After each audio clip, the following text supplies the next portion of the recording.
దేశం కోసం మెడల్స్ తెచ్చే క్రీడాకారుల కంటే ఒక ఐఏఎస్ ఆఫీసర్ పెంపుడు కుక్కకే ఎక్కువ విలువుందా? అధికారం చేతిలో ఉంటే ఎంత పెద్ద తప్పు చేసినా సరే మళ్ళీ ప్రమోషన్స్ వస్తాయా? ఢిల్లీలో జరిగిన ఈ ఘటన గురించి తెలిస్తే మీరు ఖచ్చితంగా షాక్ అవుతారు.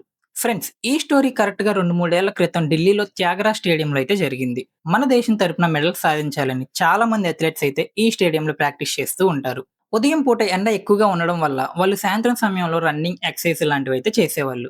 కానీ సడెన్‌గా ఒక రోజు నుంచి సాయంత్రం 7 గంటలవ్వగానే క్రీడాకారులందరినీ స్టేడియం నుంచి బయటికి పంపించేయడం మొదలుపెట్టారు. అసలు 7 గంటల తర్వాత స్టేడియం లోపల ఏం జరుగుతుందో తెలుసుకోవాలని ఒకతనైతే సీక్రెట్‌గా వీడియో తీశాడు. ఆ వీడియోలో ఒక పెద్ద షాకింగ్ నిజమైతే బయటపడింది. సంజీవ్ అగర్వాల్ అనే ఒక ఐఏఎస్ ఆఫీసర్ తన భార్యతో కలిసి వాళ్ళ పెంపుడు కుక్కను ఆ స్టేడియం ట్రాక్ పై వాకింగ్ చేయిస్తున్నాడు. అంటే ఒక కుక్క ప్రశాంతంగా వాకింగ్ చేయడం కోసం దేశం కోసం చెమటోడ్చే ఆటగాళ్లను స్టేడియం నుంచి బయటకు గెంటేశారన్నమాట. ఆ వీడియో ఇంటర్నెట్‌లో విపరీతంగా వైరల్ అయింది. ప్రజల నుంచి వ్యతిరేక రావడంతో అప్పట్లో ప్రభుత్వం ఆ ఆఫీసర్‌ని వేరే చోటకైతే ట్రాన్స్‌ఫర్ చేసింది. అది చూసి మన దేశంలో ఇంకా న్యాయం బతికే ఉందని సామాన్యులందరూ అనుకున్నారు. కానీ ఇక్కడే అసలు ట్విస్ట్ ఉంది. అతను చేసిన ఆ తప్పుకి కనీసం ఎవరికీ సారీ కూడా చెప్పలేదు.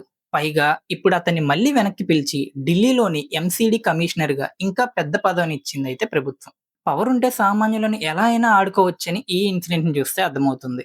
నా ఒపీనియన్ ఏంటంటే తప్పు చేసినప్పుడు శిక్ష పడితేనే సామాన్యులకు కూడా సిస్టమ్ మీద నమ్మకం పెరుగుతుంది. పవర్ ఉంది కదా అని ఇలాంటి వాళ్ళకి మళ్ళీ పెద్ద పదవులిస్తే దేశం కోసం కష్టపడే క్రీడాకారుల ఆత్మవిశ్వాసం అయితే పూర్తిగా దెబ్బతింటుంది. చట్టం ముందు అందరూ సమానమే అన్నది కేవలం పుస్తకాలకే పరిమితం కాకూడదు. ఈ విషయం గురించి మీరేమనుకుంటున్నారో కామెంట్‌లో చెప్పండి.